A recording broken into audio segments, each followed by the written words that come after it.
So how many products do you guys have? Right now, so our main focus is on our Millie's sipping broth. And what it is broth in a tea bag. So imagine making a cup of broth, taking 4 minutes to make a cup of broth, just like tea, but it's a savory hot broth. You put the tea bag, we call it a broth bag, but you put it in a cup with hot water. You let it steep. That was LLance Kezner. He's co-founder and owner of Keep Life Tasty. He's been passionate about creating food and beverages for over 14 years now for stress and anxiety.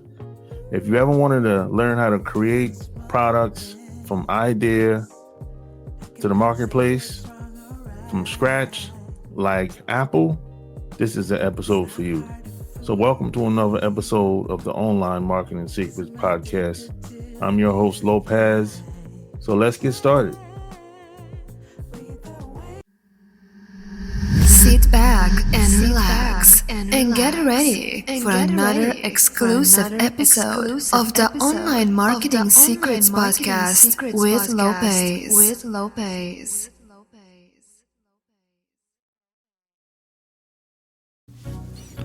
This episode is brought to you by the best AI software online called Goody.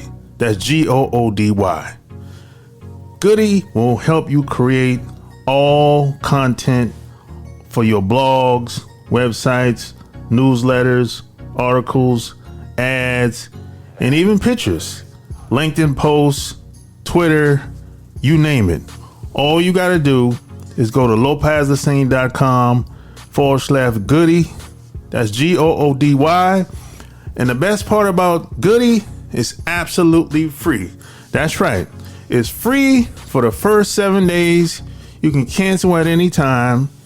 Goody will help you create all your contents for your blogs and websites online.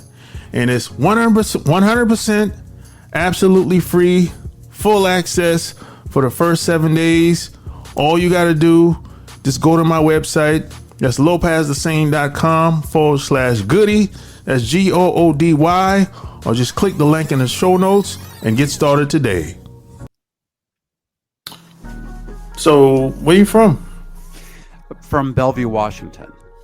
Oh, nice. Just outside of Seattle. That's nice. Yeah, I've traveled up there quite a bit because I used to have a cousin that lived in Seattle. He actually used to play in the NFL. He used to play for Seattle Seahawks. Oh, that's great. Yeah. We once had a good team at one time. Yeah, back in the day. Yeah. I mean, they on the rise. They making a comeback. I hope he played when things were going well. Did he play in the Super Bowl? No. He played in the days where they were bad. Oh, okay. Unfortunately. Yeah. So how'd you get into I would say the product food business? How was it a family thing or something that you always wanted to do? How'd you get started? Nothing we have done was planned. Really came out of a job layoff in 2009 that kind of kept propelling itself forward. My wife Lori and I were always into creating ideas, entrepreneurial ideas. We were working for other people. She's a teacher. I work for a tech company.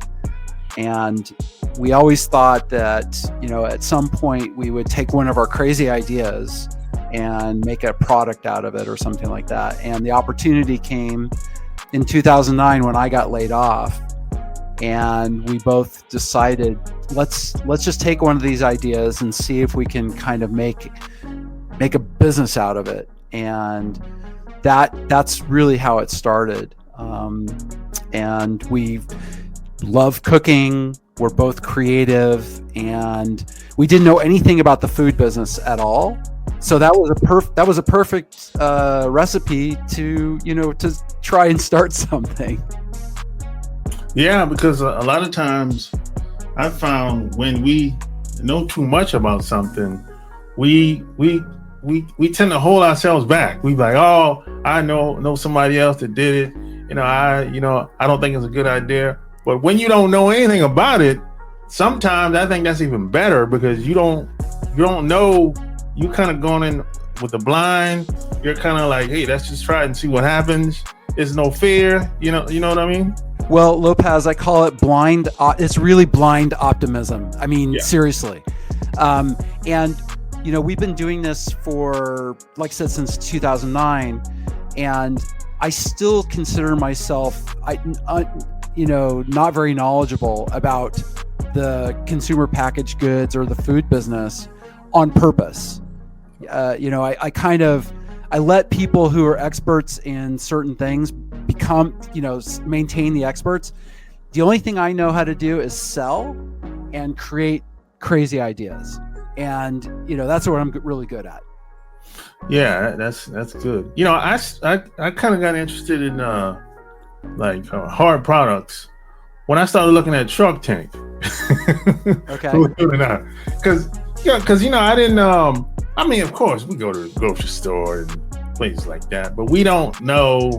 The average person walking around in the store don't really know how the product got on the shelf. We don't know. Yeah, we know it's in the jar. They probably got manufactured and they got the nice little cover or whatever. Yeah, we know all that, but we don't know what it takes to get in the store, and you have to pay for space. I didn't know any of that stuff, So that's why I like the Shark Tank. When I started watching Shark Tank, I was like, oh, this is kind of interesting how it happens,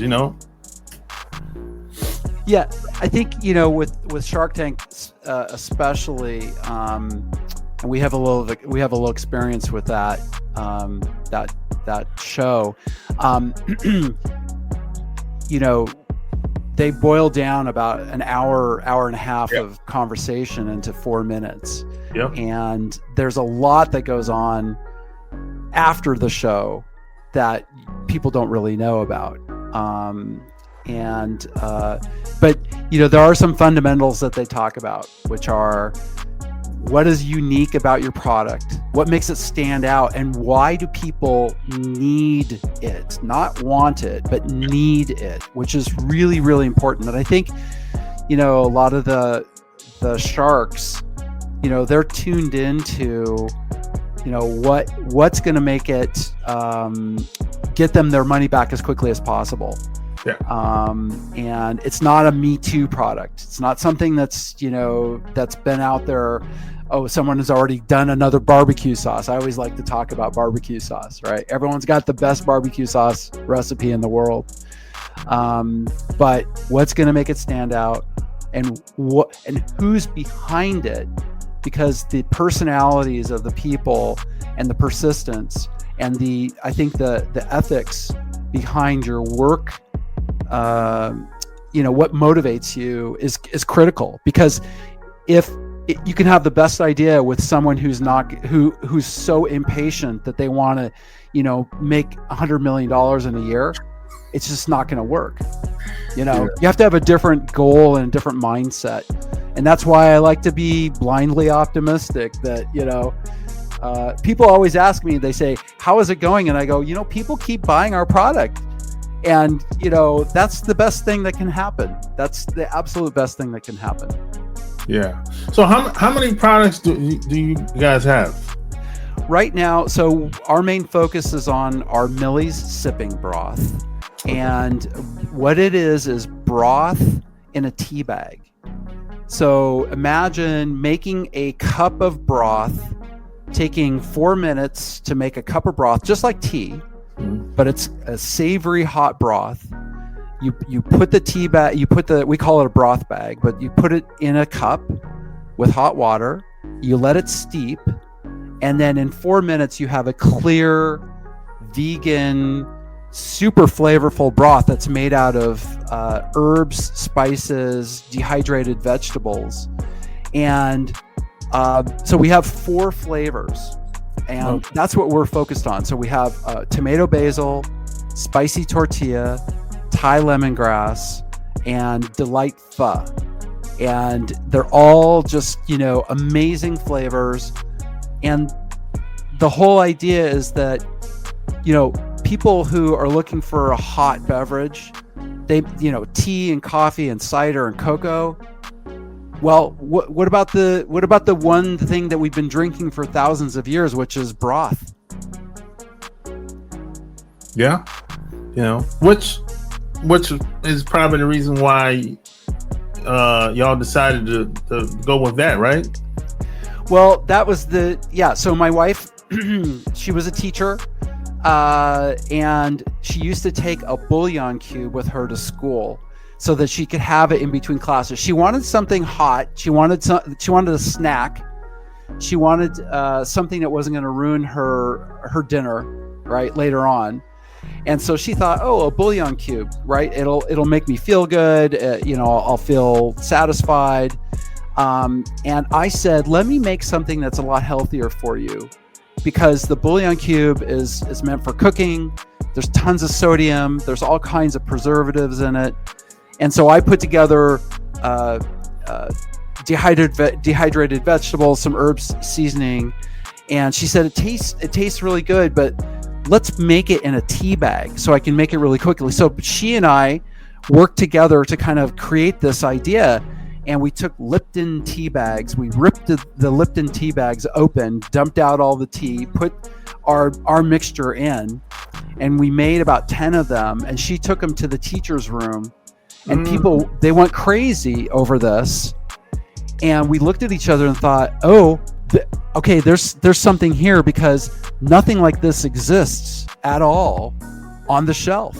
There's, nobody has a savory hot beverage that, satisfies you in this way. Yeah, so y'all had a proven concept right there. Well, it was based out of a need, Yeah. It was her need. It was her need, and we didn't know if anyone else, if it resonated with anyone else. Yeah. Well, at least within that school, at least. At least, yeah. I mean, we had a very small thing. So, within the first 90 days, we took that idea and tried to bring it to the market as quickly as we possibly could. We created what's called a minimum viable product, right? Which is basically what can we create that we can sell to get as much feedback as possible as quickly as we possibly can. And so within the first 90 days, we created the rest. We created the flavors. We found someone who could make it for us. We took it. We had a booth at the Pike Place Market across the street from the original Starbucks. Literally on the street, Friday, Saturday, Sundays, I would go there, put up a tent, and sell this, and it was like 90, it was in the summer, it was 90 degrees outside. So we thought, okay, if we can sell the product where people will pay us money in these circumstances, then we really have something. And it did. It kept propelling us forward. Nice. So after that, people bought, and at what point did you say, hey, let's go big?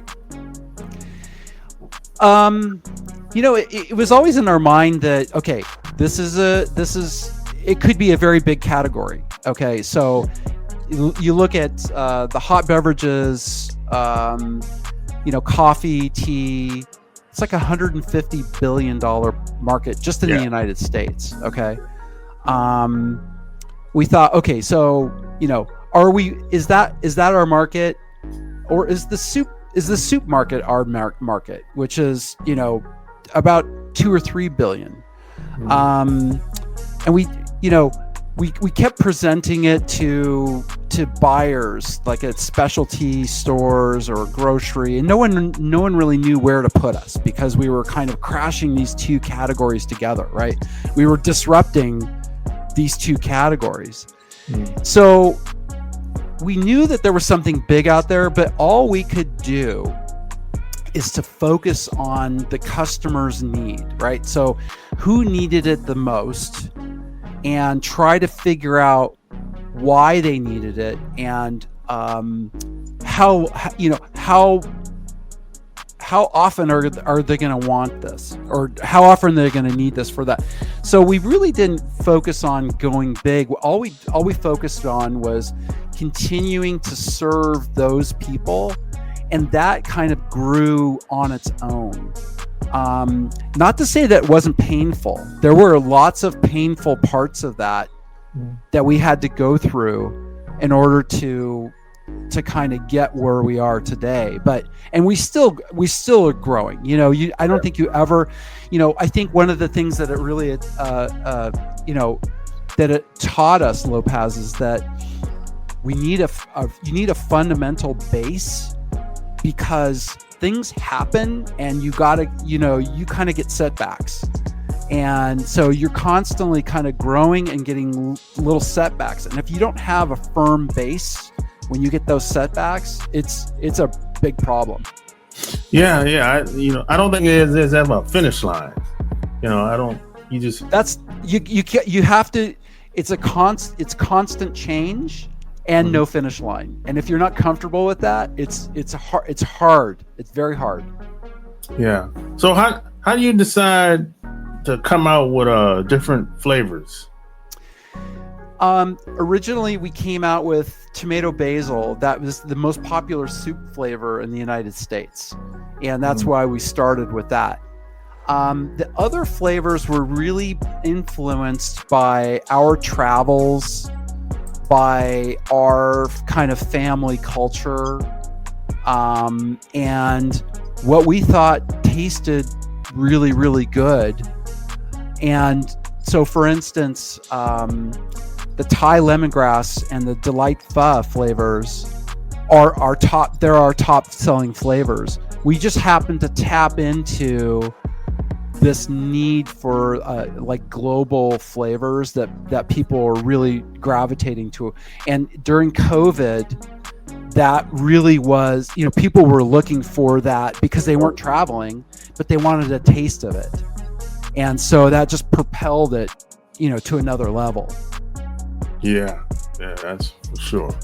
So in times of, setbacks, and I guess things are going to happen. That's just life, right? How do you have the confidence to, hey, let's just keep going? It's that blind optimism.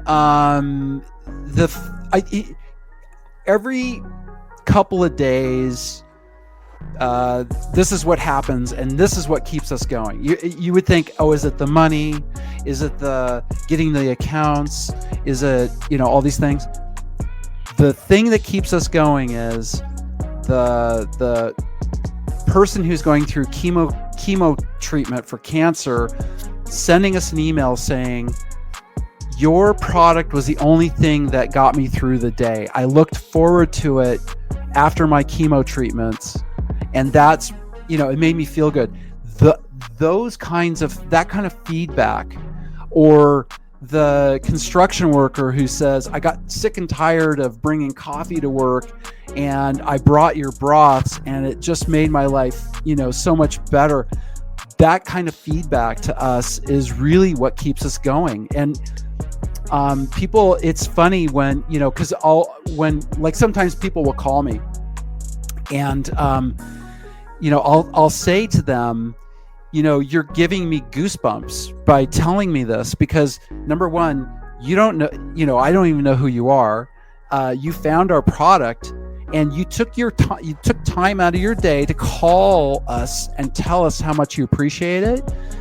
That piece of it, I can't really put it into words. How important that is in what we're doing, and I think that also, a lot of people say, boy, if I called Campbell's Soup, I wouldn't talk to someone like this, or if I called it, Starbucks, I wouldn't talk to someone, like this, who's telling us that you're getting goosebumps because you love our product so much. So I think that connection with people, and like I said, we didn't start off by having that desire, but that connection is really what keeps us going. Yeah, that makes sense. So what, like when it comes to these stores, like if you have a product, what how do you approach these stores? Yeah, I think our plan was always to make sure that we appealed to whoever was going to consume our product first. Okay. Yeah. So that person was always the one person that we were going to please the most. Okay. And we would work backwards from that. So at first, we were very focused on selling directly to those people. Gotcha. At Pike Place Market, sitting there, in a tent, going to fairs and festivals, being, or selling online, right? Having our, a store that they could order from online. And eventually what happened was, we would get approached there would be a store that would say, hey, I heard about your product and I want to sell it in my store. And then that would lead to, hi, I have 10 stores. I think your product would sell well in, or a customer would say, hey, I just told this grocery store chain about what you want. And then we get a phone call from the buyer. And so it was kind of a little bit of give and take where we were seeking out eventually, right? We want to be in a place where people are going to go get it. But we needed to establish that firm connection with the person who is going to consume it, up front. And that still is our base, is to make sure, because the thing is that once you get connected to that person, they're going to want to seek out the product. And that's what the retailers want, is they want someone who's going to keep coming back to get the product. Yeah, that makes sense, but I think a lot of people, I think they're first, a lot of people think they're first, they want to be in the stores. I think a lot of people, a lot of people I've met over the years, they look at retail as kind of like a shortcut, because they don't really want to have a direct relationship to the buyer itself. I've met a lot of people that would like that. There are a few examples where that works. I mean, like a couple. Yeah. Out of millions. It is a great example. I heard about a product where they got into Whole Foods and the buyer decided to put, hundreds of that product, in the deli, like right next to where everyone was checking out. Of course, that's going to get you some notoriety right away. That's not always the case. What we have found is that if you don't know about the product, if you don't know the benefits, or if someone hasn't told you about the benefits, or you haven't experienced the product, even if it's you could go and see it on a shelf and never pay attention to it. Yeah. And that is the death knell of a product in retail. You're never going to get, the buyer's going to try you out once. And if it doesn't sell, that's it. They take it off and you're done, and you wasted that opportunity. But if you establish a connection with people who are going to seek it out because they need it, that is going to propel you. And it may not be as quick as you expect right off the bat, but it's all about building that pyramid, right? That base that gets you to the top, that is sustainable. Yeah. I can use myself. I go to Walmart, Target, and all the time, and I see products on the shelf. I'm like, I never seen that before, but I don't know what that is. So I keep moving,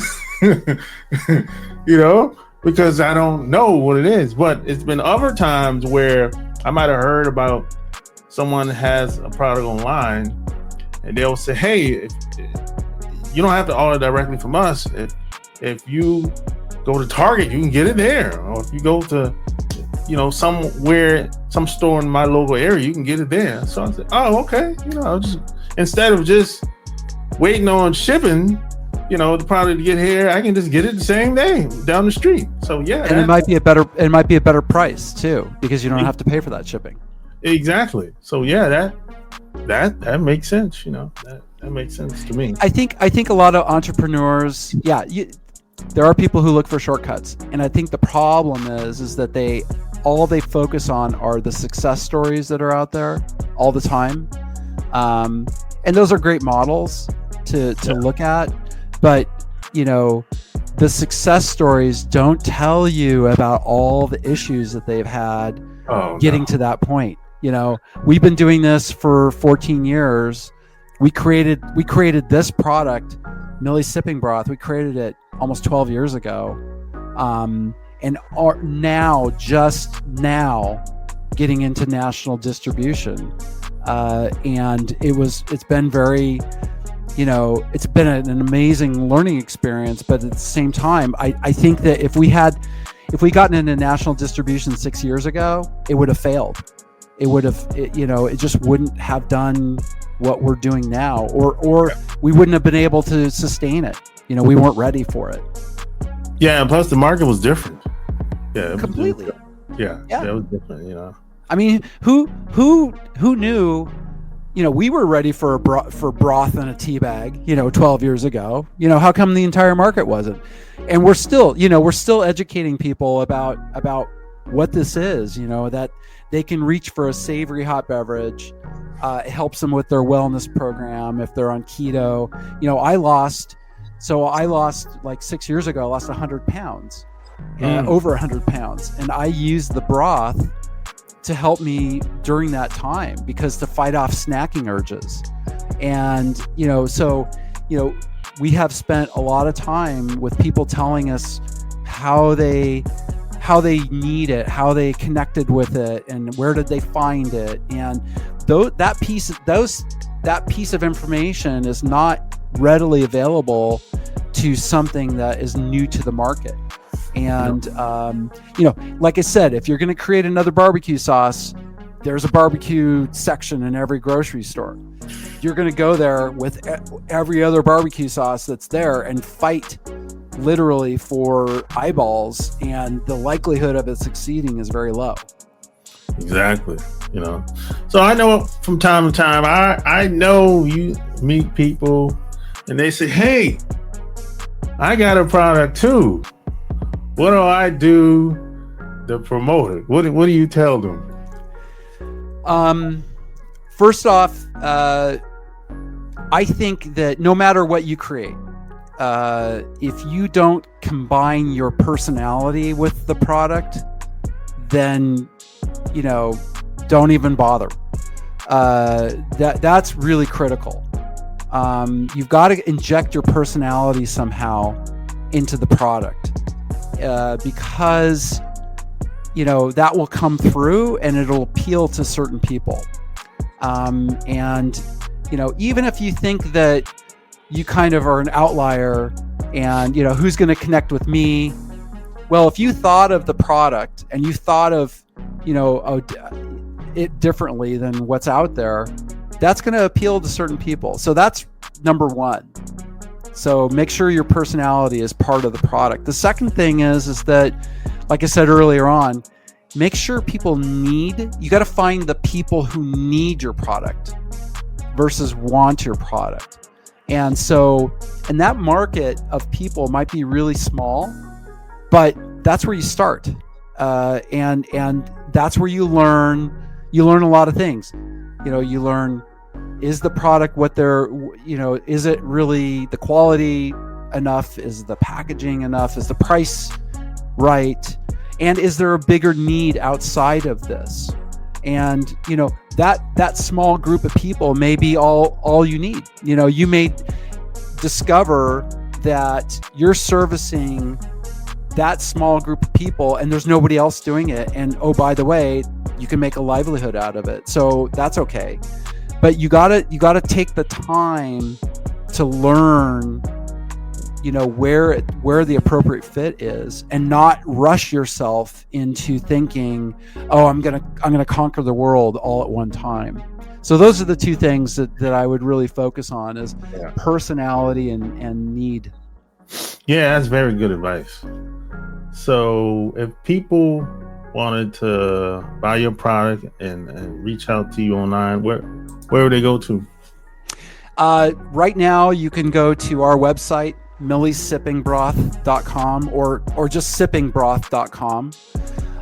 You can get our product on Amazon, and we just launched our product into half of all the Walmarts in the country.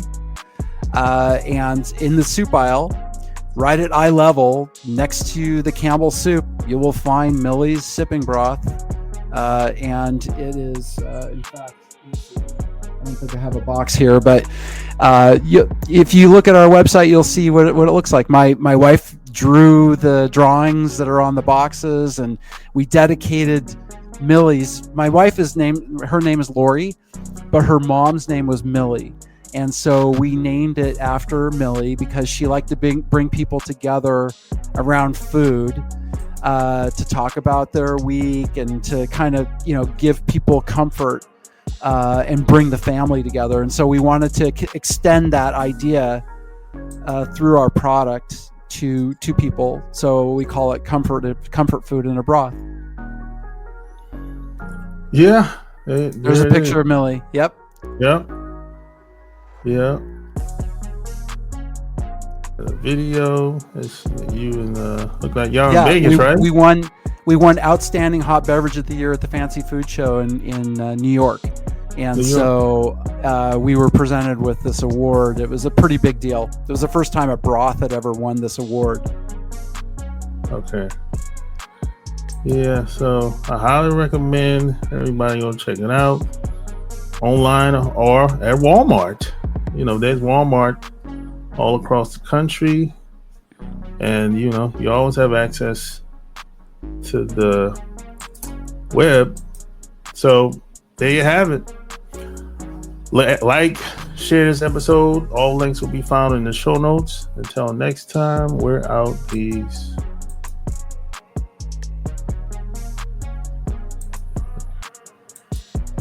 With the state of today's economy, it's more important than ever to invest in products that last for years to come. As the seasons shift and get cooler, make sure your closet is stocked with durable layers that stand the test of time from American Giant. American Giant's clothes work harder and are wearable season after season. Their greatest hoodie ever made is made from the highest quality materials that are cut and sewn right here in the United States, so you're investing right back in your local community. Choosing American Giant means taking a stand for American manufacturing and hardworking Americans, something other mega corporations don't care about. From fleece to knit, all in a range of colors for versatile daily wear, American Giant delivers everyday pieces designed for everyday life. Feel the difference of quality, made-to-last clothes from American Giant. Get 20% off your first order with code STAPLE20 at american-giant.com. That's 20% off your first order at american-giant.com with code STAPLE20.